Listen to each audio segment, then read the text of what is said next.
ধরেন আমি আপনাকে অনেককে বলেছি, আজকেও আবার বলি বিএনপির ভাইদের উদ্দেশ্যে, এই যে বিএনপি কি এবার ক্ষমতায় এসে 5 বছরই রাজনীতি করবে?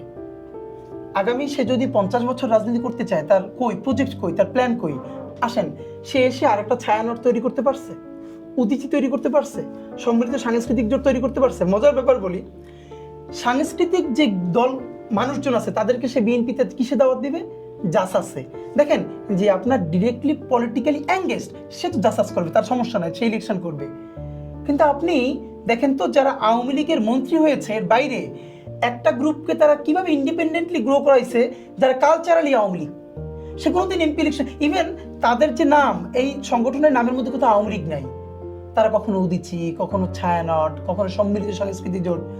আপনি সম্মিলিত সাংস্কৃতিক জোটের বিকল্পে কি করবেন? আপনি বলবেন জাতীয়তাবাদী সাংস্কৃতিক জোট।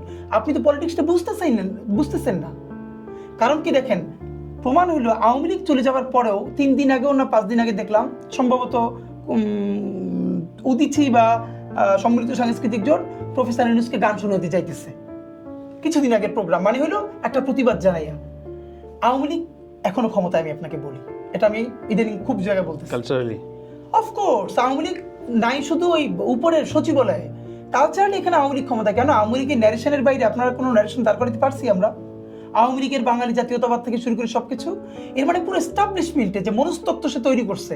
দেখেন, আওয়ামী লীগ লক্ষণ সেনের পরে এই বাংলাদেশ থেকে বা বাংলার জমিন থেকে কোনো শাসক এভাবে পালায় নাই, সে ডিল করছে।